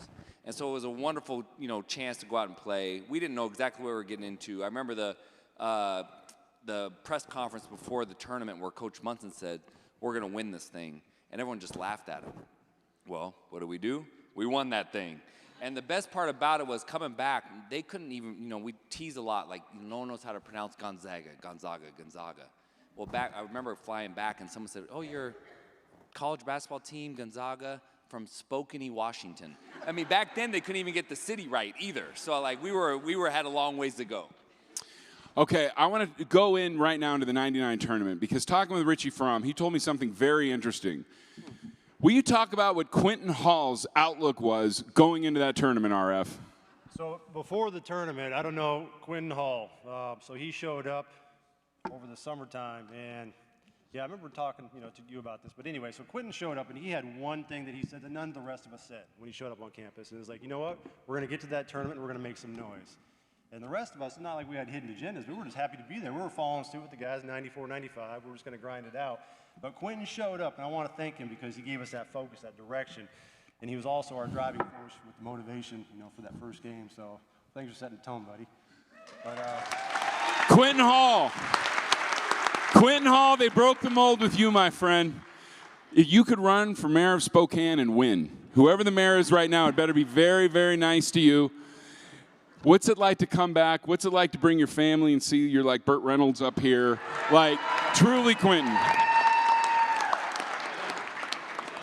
Man, oh, wow. Okay, Matt. It is about 99. There we go. And we want to thank the good folks at Rainier Beer. Quentin, how you feeling? Man, it's beautiful to be back, man. Happy to see everybody. Happy to be back with these guys, man. It's just a wonderful time and memories that will last forever. And, hey, love you guys. Love everybody. Quentin Hall. Okay, so I want to talk about the first win against Minnesota. Mike Leisure. What was it like going into that game? You sacrificed so much going into that season, had a ton of injuries. Did you guys really think you were going to beat Minnesota? Yes. Well, they had a bunch of people suspended, so we knew we had a chance, right? Let's just be real about it. It was special for a lot of us guys from the west side of the state, you know, to be back there. And yeah, we were confident. I think that's the one thing that this team had. I mean, we weren't the most talented team. Two things, we're confident and you weren't going to play harder than us. And so we knew we were going to give it every chance we had from 1 to 12. And we really liked our chances in that game, and I think we proved it. I got to step in right there because I promised I would if anybody said that. There's only 2 guys on that team that didn't play pro. Our team was super talented. I was super disappointed that we didn't win the national title that year. I mean, how did you feel, Quentin? I mean, I thought we were going to win the whole thing. I felt like we underachieved big time. Man, I totally agree with you. I'm still disappointed. But I'm with you, 100%. Okay, now we get to the next game, and that's against Stanford. And that game featured one of the greatest defensive performances in Gonzaga history. I remember a man splayed out, guarding a much larger Mark Madsen, the Mad Dog, and shutting him down. Mark Spink, we love you. You're a king. How in the world did you pull that off? Please tell us about battling the Mad Dog and putting that dog down. Because I look across the stage and see all these guys. It's that simple. Wow. Because, right, I believe it. He's playing, they're all studs. All good men, all gentlemen. Like, why wouldn't you play that hard? Why not? And Mark, your family's so important to Gonzaga. You watched your brother play. Scott Spink's a legend. When did you start to get the idea, hey, I want to do that too? Because I think it's the idea of, like, especially all these guys, sorry, we've been in the back here, but all these studs in the back, sitting back there, it's like, it just rolls on itself. It rolls on itself. It rolls on itself. And so I think the idea is you see these guys up here, but all good men themselves, right? Even this day, right? 20, 25 years on, all good men. So it's kind of like, why wouldn't you go out in the court and just give it your all? Because you're going back to the locker room, and these are the guys that are with you. So, yeah. How about that? Get after it. How about that? Uxel Dench, first of all, can we just all say thank you so much for flying in 20 hours to be here? I'll also say this. As long as Uxel's here, I don't have the coolest credit. Jurassic World is nothing compared to Star Wars. This man was a Wookiee that led a Wookiee charge down a hill. And did you die? Absolutely died. Okay, we have that in common then. We have that in common. What does it feel like to come back to Spokane right now and see your brothers again? It's weird. I mean, we've said it. I've been back 2 days and catching up, and you automatically just switch into Casey's Casey, Neil's Neil, and we've got those same relationships, and we're kind of comparing, catching up with college friends versus high school friends, and there's just something natural about it. Seeing these guys again, it's like coming home and kind of open your heart. I've probably given out 200-300 hugs in the last 48 hours because you just see people and it's just like coming home. So it's been a beautiful, beautiful moment. We're so glad to have you here, big man. We love you. Yeah. Oh, yeah. Now, we are incomplete. We're missing a man. Mike, will you talk to us about Jeremy Eaton? You and him were like the most hilarious comic duo ever. I cannot repeat what you two called each other. There'd be a mass cancellation. But Mike, tell us about your relationship with Jeremy Eaton. Yeah, it was special. Jeremy was a brother to me. You know, I called him Dookie, I'll just tell you. I called him Dookie. And he called you Fathead. And he called me Fathead. He used to have this brown stain on his tooth, and we affectionately called him Dookie Tooth. And so it kind of got shortened to DT. And to be real, we didn't really, we kind of said it behind his back, and we just called him DT, and we called him DT because he was so good he had to be double teamed. But it really stood for Dookie Tooth. So that's what we call him. I'll just be real.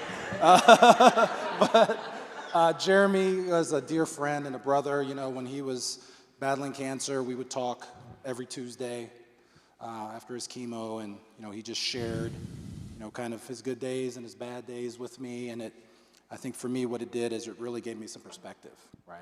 Some perspective, and really made me focus on having gratitude for where I am in my life, where we all are, and that, it was a reminder that it can all be taken away from you in a moment's notice. And so he was an inspiration. He was an inspiration, during the beginning of COVID, and when all of us were struggling and having a hard time with that. Through all of it, he was positive and inspiring, and he was a great friend. And I know his mom's here somewhere, Glenda and Sai's here. Glenda, Dave, Sai, his whole family's here. We're so honored. Now, a big part of the Gonzaga program is mentorship, where a senior kind of adopts a freshman. And Zach Gord, you were lucky enough to be adopted and taken in by Jeremy Eaton. Can you talk to us about him, please, and how he showed you the ropes and what it meant to be a Zag? Well, Jeremy taught me how to drink responsibly.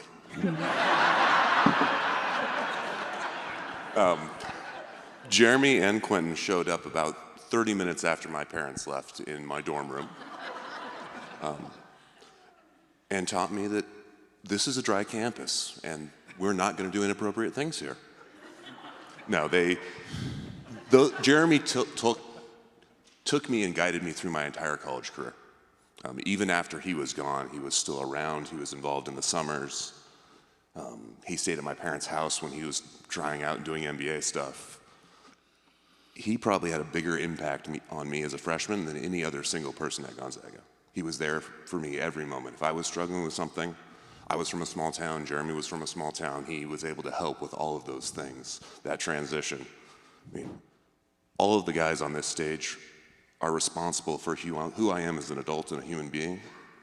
Jeremy was the biggest and most important part of that.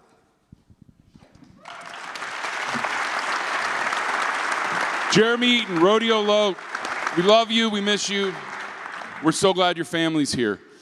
So then the next year comes along, the year 2000, and everybody thinks Gonzaga is a flash in the pan and not on the national radar. There's some curiosity until they went to Pauley Pavilion. At Pauley Pavilion, in front of John Wooden, my man, Ryan Tim Floyd, went ahead and exploded for 17 points. A dominant performance. Ryan's one of my favorite all-time Zags. His hands are huge and like skillets. Ryan, will you please tell us about the UCLA? I know you get sick of me asking about it. Will you tell me about the UCLA game one last time for these great people? Last time. Yay! Thank you, buddy. You know my middle name. Of course, yeah. I'm a nerd. I appreciate it. Always, buddy. Chester Tim, we love you. Thank you. Yeah, that's fantastic. Yes. UCLA, I don't know. I think we all probably had games that were our favorites or that others thought we played our best at. That was probably the biggest moment, I think, for my career at Gonzaga. I don't know if it was leisure talking going to the tournament. I don't think we ever felt afraid or intimidated or who we were playing or where we were playing against. And that was a game I got to meet Coach Wooden right before the game, and he just wished me well. And I thought it was strange that we're hanging out with the legend to the competitor we're playing against. And he was he gave me confidence to go play well in that moment. And that's the coolest thing about that whole experience. And played well. I think we all played well. Our defense was phenomenal. We held them to all-time low. And I think it's just another point that we could play and beat anybody in the country, and that we just built off that. Thank you, Ryan. I will never ask Welcome, again. Eric. I appreciate it. You could also dunk like no one else. It was so fun to watch. Come on. Mike Nielsen, defensive stopper. You were Defensive Player of the Year. Whoever the team's best scorer was, 1 through 4, you were guarding them. You had an intensity. These guys flew around, sacrificing their body. Floor burns every game. Mike, talk about that identity for Gonzaga. Well, I think we just look at all these guys, and every one of us is just loves each other and plays for each other. And defense is such a team thing. You can't be a great defender by yourself. You can be a great scorer maybe on your own. You can't be a great defender. And so I think what's so special is, I was not a scorer. I don't know if you guys know that. So for a person to have a career high of 2 points and these guys to be so excited in the locker room for me and be like, yes, great game. It just makes you want to do more of that. And so I don't think there's many programs that celebrate the guy that just hustles and dives on the floor. And these guys made me feel like I was a big part of the team, which is pretty cool. Yeah, when I see Ben Gregg flying around the floor now, I think about these guys. Now, another massive thing about all this is the Kennel Club, the fans. This is all about Gonzaga. This is all about Spokane. This is our buddy at the end, Aaron Hill, one of the greatest human beings on the planet, and he's the linchpin of this team. We love him so much. He's the heart of all this. You wrote a book that's available in the lobby. Will you tell us about this book and tell us about how the first 50 people can get one for free, but the autograph's $20, payable to Eric Edelstein. Thanks for being my hype man. Appreciate it. Always. I'm here. I'm here for you, King. So unfortunately, I missed the Final Four, which was a tragedy. I was teaching abroad, and I was teaching with a guy from South Carolina, and he had some facts wrong about Gonzaga. First of all, how to pronounce it. Second of all, the origins of the Kennel Club. And so I happen to know a couple of the guys that started it and said, hey, you guys should write this down, document it. And one thing led to another. It's really Mike Shields' work. I was kind of the editor. So it's really Mike's book, per se. But yeah. Well, everybody get the book in the lobby afterward. Now, the Florida game. Please talk about that. That was one of the most incredible games ever. Quentin has said before that he missed on purpose so Casey would come and get the rebound. And I believe you, buddy. Sure. I totally believe you. I think we got to get a little comfortable so we can really get into it. But me and Casey were roommates, and we always had a plan, and it fell right into our laps. Right, Casey? It worked perfect. And that's the story, and I'm sticking to it.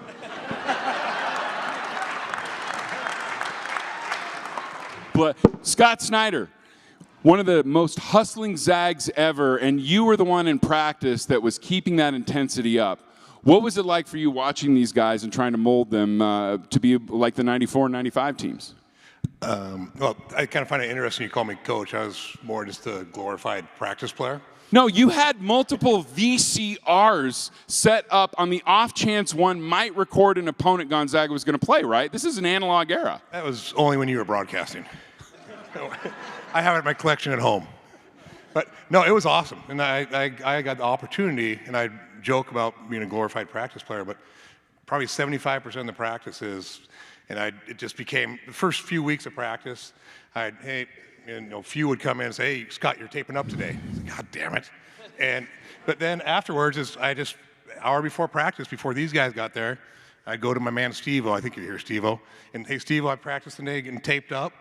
And I just playing with these guys, it was a lot of fun. And these guys were a lot better than me, but one thing that I think I kind of helped rub off on them was my competitiveness. And even being a coach, I hated losing. But I remember a couple times, one time Mr. Calvary and I were going at it pretty good, and Few asked me to step out of practice because we were doing, he didn't want him to get hurt. No, not in that sense. Not that I would fired. Take him down. No, not that I would take him down, but just because we were going out, we were pushing, shoving, and I can start telling stories, buddy. Hey, that's why we're here. We got all night. We're already running over. You guys having a good time?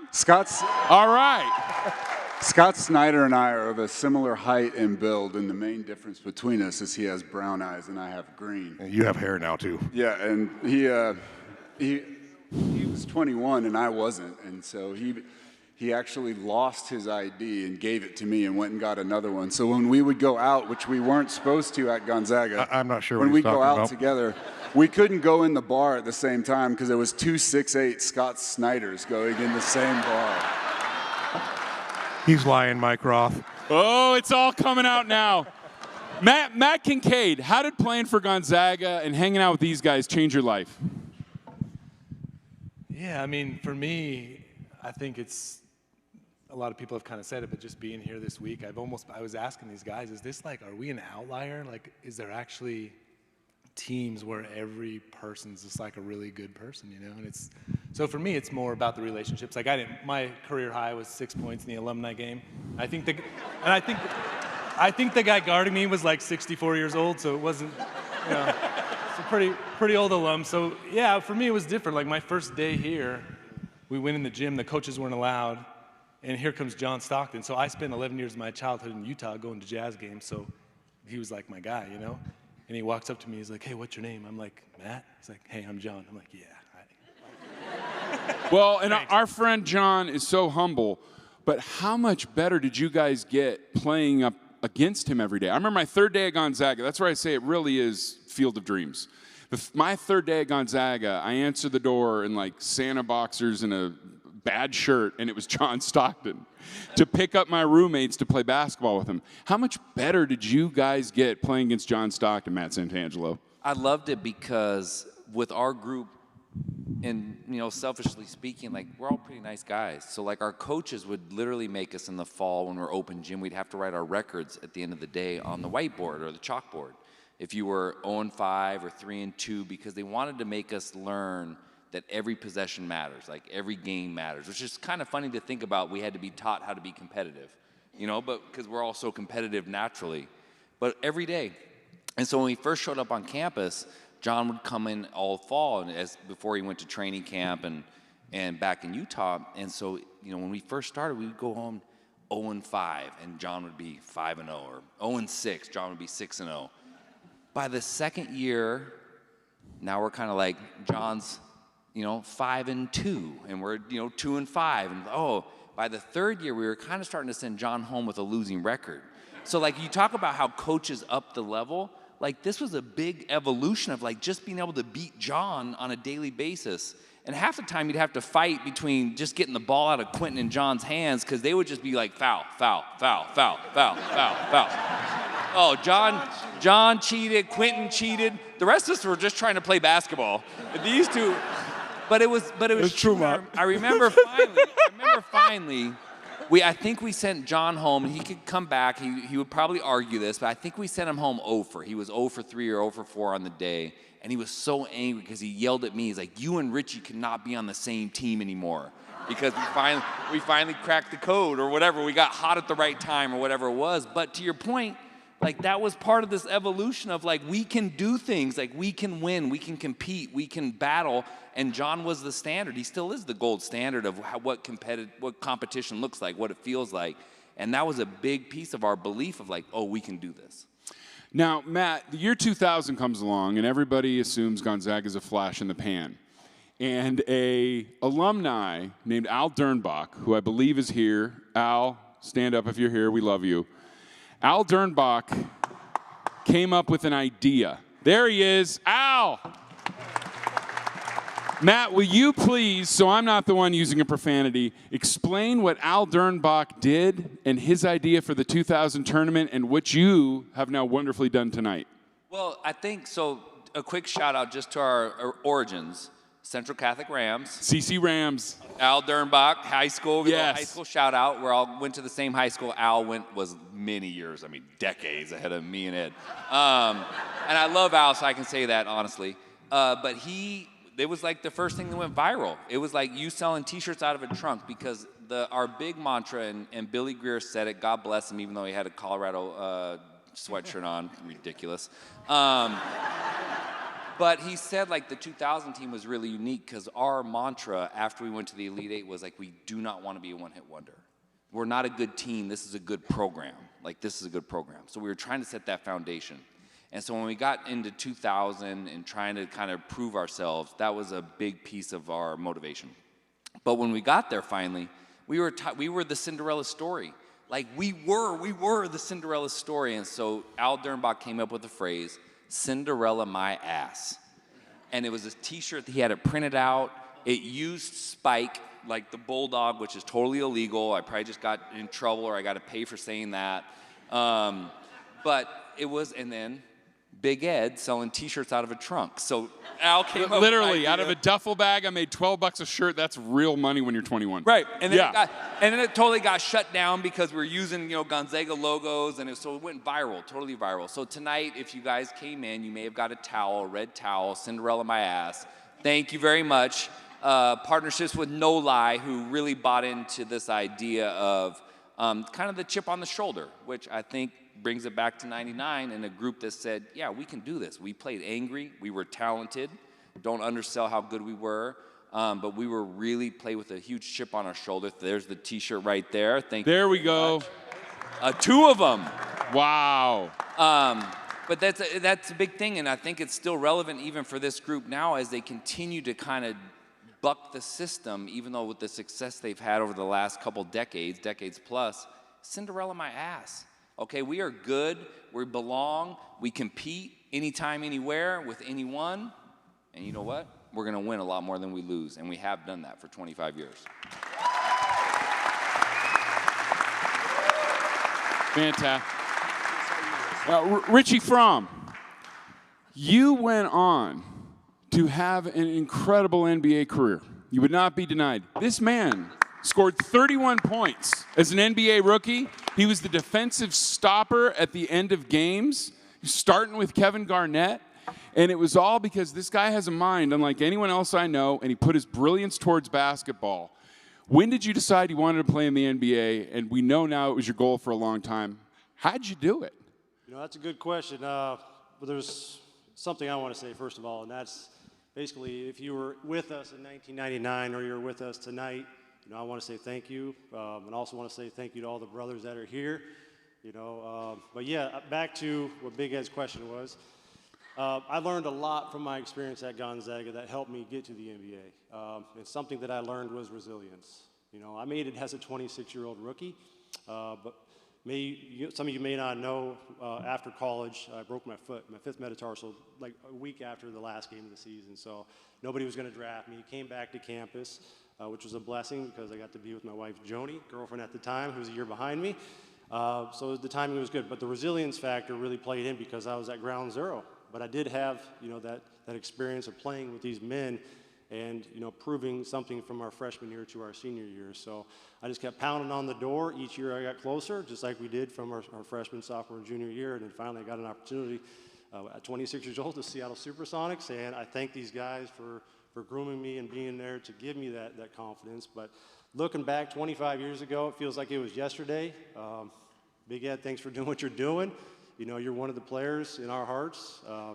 And the guys behind the screen, definitely want to thank them because they kind of created the fraternity that we're all part of. So I just want, you know, nobody really likes change, right? So we want to wake up and kind of think that, you know, it was over when we graduated. But it was hard for us at first to kind of see the growth continue.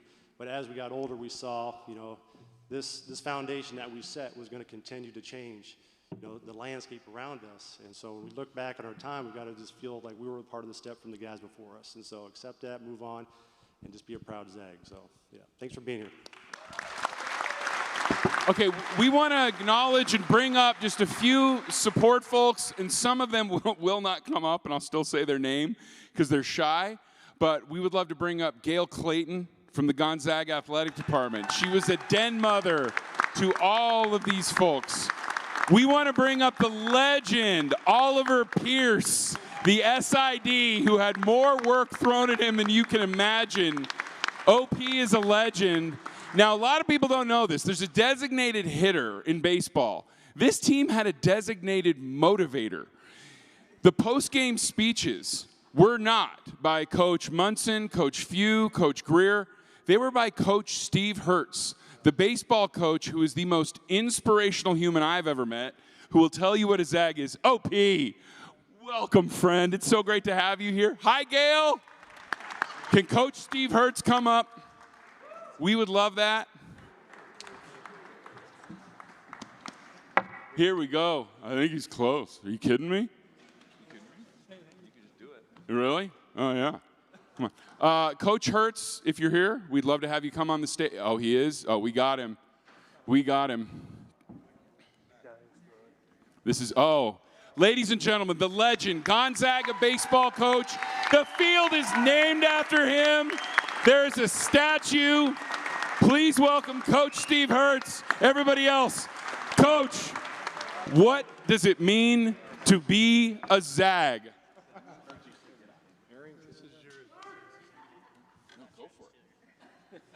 Come on, boys. Scoot on down. Lots of room. Lots of room.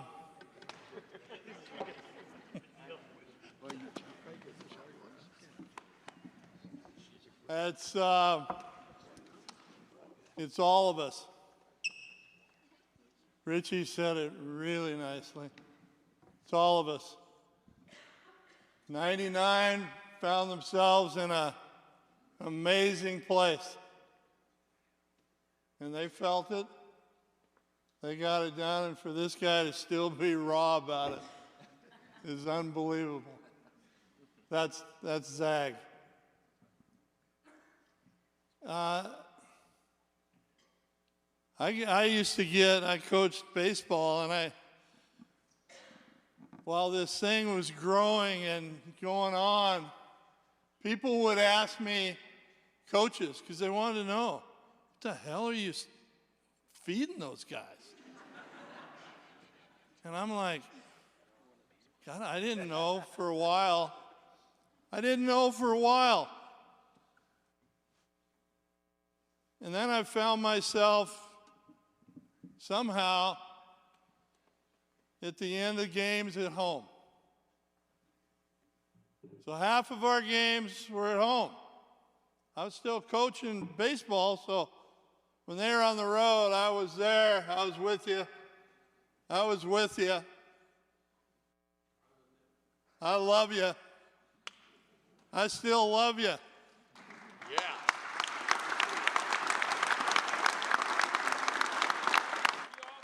We love you, Coach. He's probably too shy to come up, but there's one of the greatest athletic trainers and medical minds I've ever known. Whether he'll come up or not, Steve DeLong was a spiritual force for this team. Steve-O, we love you so much. The smartest man, the best man. You had to earn Steve DeLong's respect, but we're so grateful to have Steve DeLong as a part of this program. 12 and I tried to get him. Is he coming? No? There he is. Where is he? There he is. There he is.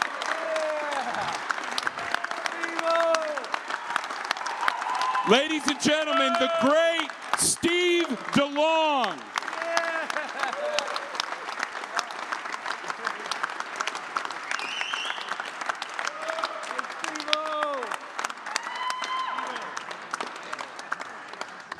Steve-O, real quick, if you don't mind, just want to ask how you're feeling right now. What's it like to be back with all these guys? You were kind of a parental figure on the road, dropping these guys off in vans after games, trusting them, having responsibility. What's it like to be here? I was just, I got my coat, I was leaving, but I have a lot of stories. I don't know how much time you have. All these guys, I mean, you can see it, they're a team, and I think that's the deal with the legend of time that these guys have played, but they're all teams, and it's hard to do, to get a bunch of guys to work together. But time after time, it just happened.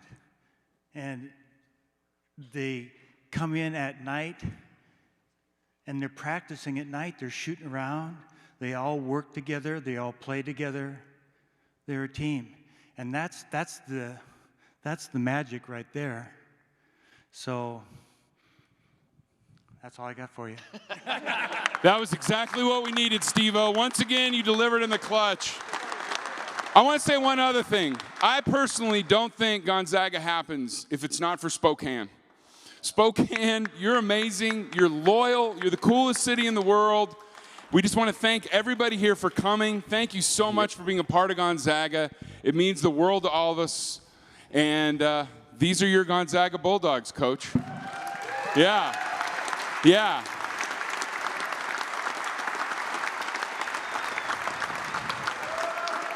Friends, this is the 94 Gonzaga Bulldogs, the 95 Gonzaga Bulldogs, the 1984 backcourt with Jeff Condell and John Stockton, our North Star, and the 1999 and 2000 Gonzaga Bulldogs. What other Jesuit college allows you to go in the lobby and get a towel that says Cinderella my ass on it? Only Gonzaga, only Spokane. I want to thank all these folks so much. Coach, anything else? Yeah. Yeah. Yeah. Remember those nights? Richie. Yes, Coach. Come on out with him, Richie. Bring us home. Bring us home. What are we doing?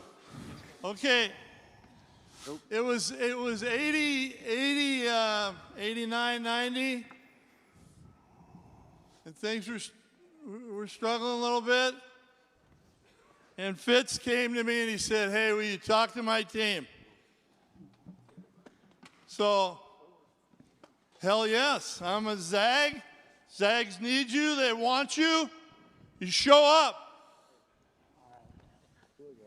And I remember that night. I thought, what the hell? They're going to look at me like, what's he doing in here? So I thought, somehow, just try to add a little salt and pepper and a little spice to our home games, because they mean everything to us. That's where we learn how to give everything, and you did. Check the record in that place. You guys, playing at home was special. Remember we talked, we said, playing here is going to mean everything to us. They'll see it when it's over, and you'll look up at the scoreboard, and the Zags will have won.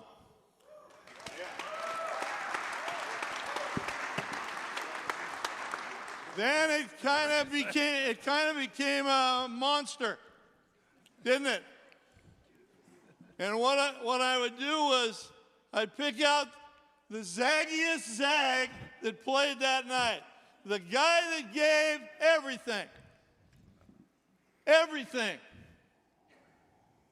Not the guy necessarily that scored the most points or got the most boards.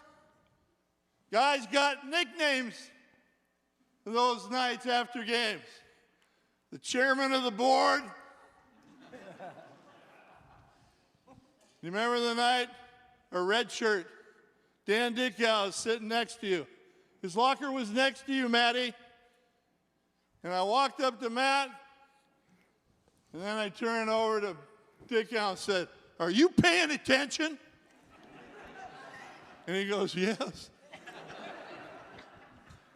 And there was a night, my last little, God, Blade, it's good to see you, man. Kevin Williams, everyone, the spiritual force behind Gonzaga. Player, coach, we love him. So, somebody comes to me and says, we're playing a game. Richie, who's maybe the greatest shooter in our history. Yeah? Yep. Wait, he goes, he was struggling. And somebody came to me and said, Coach, you got to go talk before the game, shoot around. I go, oh, shit. We got to get Richie going. So I go, okay. So I used to give out a hat, a baseball cap, to the player of the game. Remember? And I walk, and we're like this. We're like this. And I go, Rich, here's tonight's hat. And I throw it in your chest, and I say, earn it. Anybody else remember that? And he did. He earned it. You earned it. And these guys earned it. Ladies and gentlemen, your Gonzaga Bulldogs.